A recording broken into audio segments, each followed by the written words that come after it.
This is a Sportscaster's Life.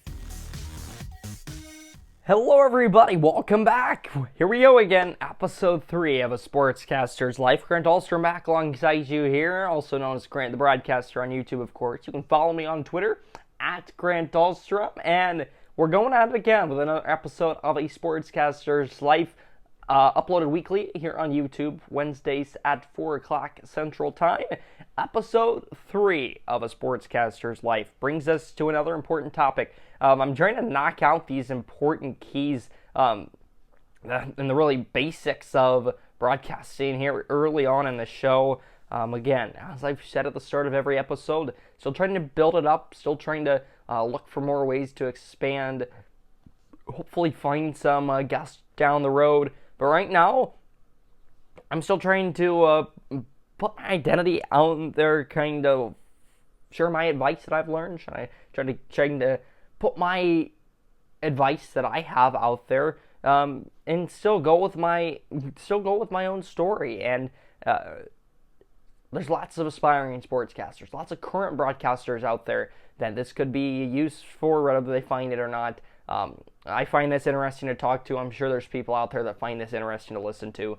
So here we go again. We're going to talk about getting experience, and for you sports fans that aren't interested in broadcasting, as I've promised in previous episodes, we are going to talk about a bit of the current things going around in the sports world coming up in a little bit. But first, let's start with the main premise of the episode.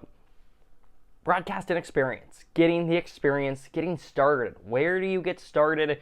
I'm 15 years old.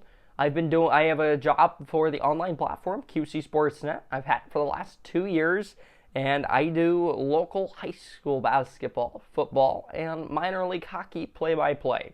So it's a gig that I love, and I'm going to start off today's episode by sharing where that came from, how I got that started, and what the experience that I've gotten already has led to. So my story, talked about this a couple of weeks ago, but I think this is going to give a more in-depth summary, and instead of just talking about myself, maybe actually how it can be applicable to other people. But let's go back about 3 years ago. I've been active here on YouTube for probably the last 5 or 6 years now. Undergone and put lots of crazy videos out there, a bunch of random topics. But I think my videos started to have a little bit more meaning, even though they were still kind of silly and weird. 3 years ago, my voice was way up here. I sound like a little toddler, but it actually ended up helping me in the long run, whether I felt like I sounded very babyish. I still think I do, but hey, it actually ended up helping me get a job. We'll get to that in a moment. But first, where I'm coming from with this is I put those videos out there about 3 years ago, and it was me talking over a video game. NHL simulations, MLB The Show simulations, Madden simulations. And so that all came off from like, oh, I think this broadcasting thing's kind of cool. Going to sporting events for free and getting paid to do it, being part of the action, that's cool. I'll start talking over video games, posted them on YouTube. People might enjoy it. I wasn't really thinking about as much as my career goals when I was a 12-year-old, 11-year-old posting that. But when I was 12 or 13, one or the other, 2022 it was, so I would have been 12, the Cubs put out a contest online, junior broadcaster contest. You could submit you calling a Cubs play for a chance for a VIP experience at Wrigley Field, meet the broadcasters, all that. Okay, well, I'm not going to win because thousands of kids are going to submit. I might as well do it, though. It'll be fun. Well, guess what? I ended up winning. I would go to Wrigley Field, met all the broadcasters, got to do an interview on the field. They put it on their socials, had lots of views, had some people reach out.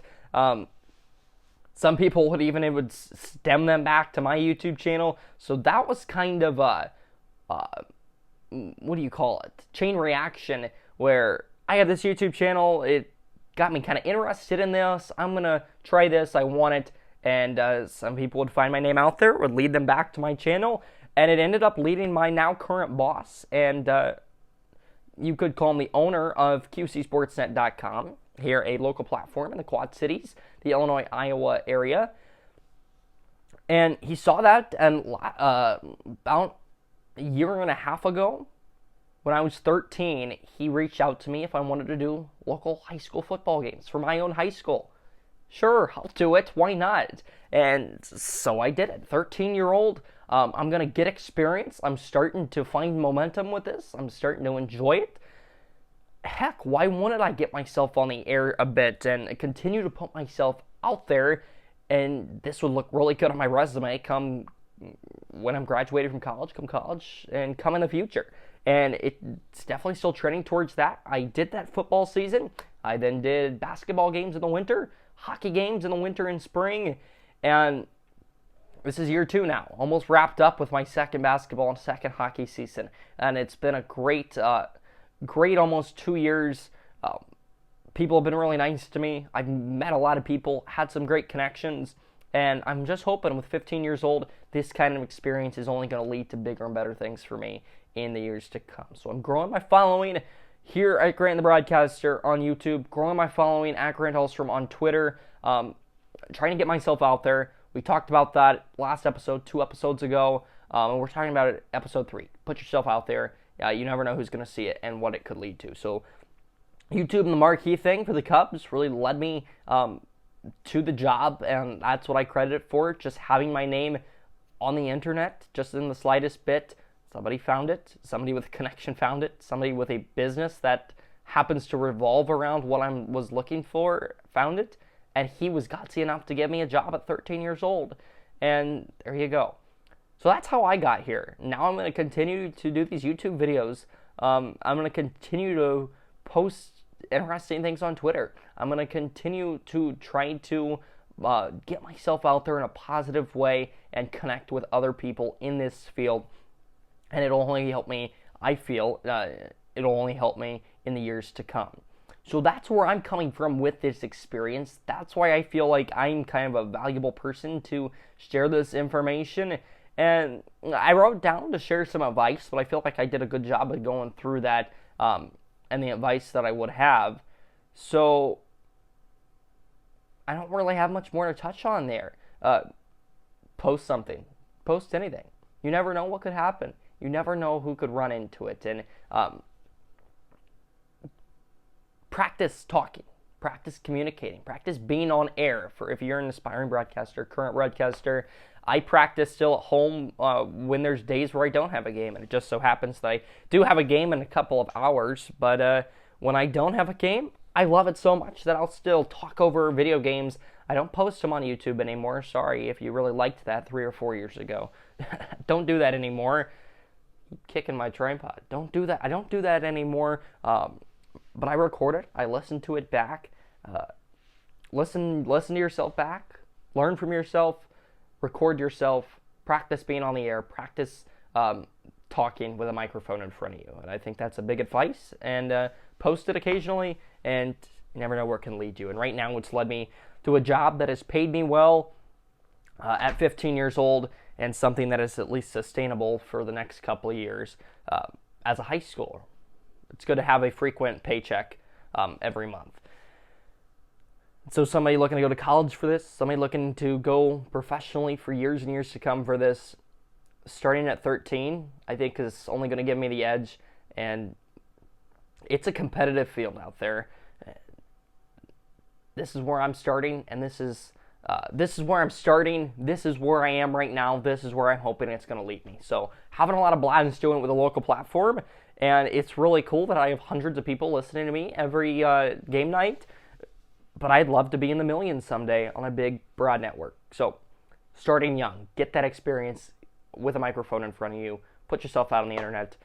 That's my advice there. But what I've learned pretty much is the similar things, and this is where this is why I'm sharing this advice, because this is advice that's been brought to me. I've explored it. I've tried to apply it, and it's worked for me. So I just want to pass it along, and I've learned all the same things that I'm sharing because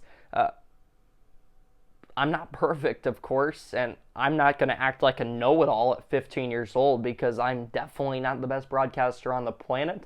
I might not even be the best broadcaster in my town.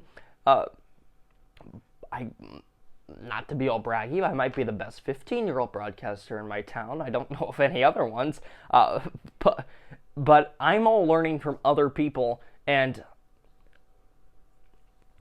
I'm learning from other people. I'm not trying to create my own ideas. I'm trying to build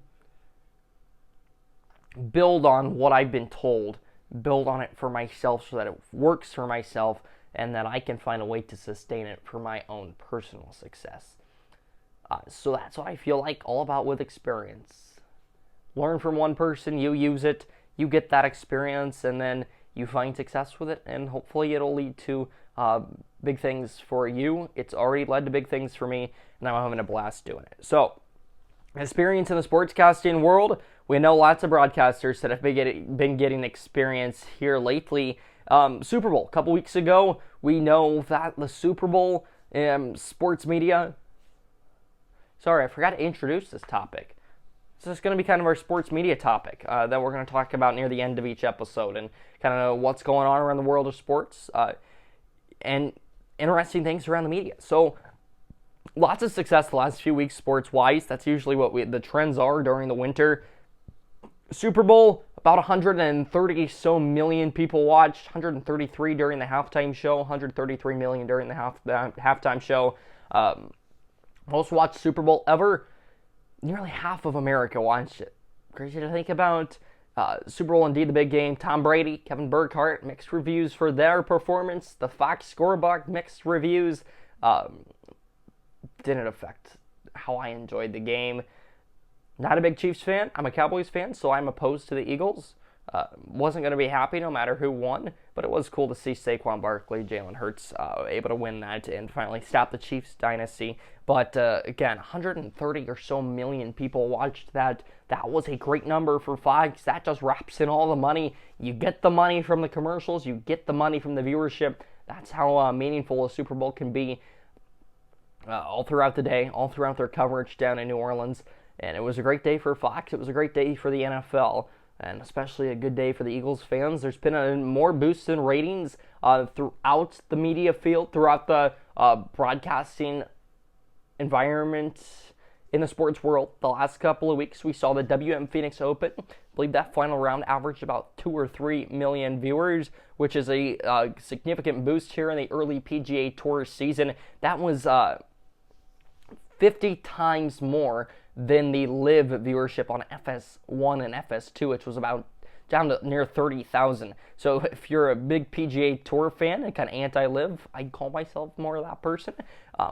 Definitely a good sign for you there, and I'm sure they'll be doing great this week, or this, I guess, when I'm posting this, the past week, the Genesis Invitational in San Diego.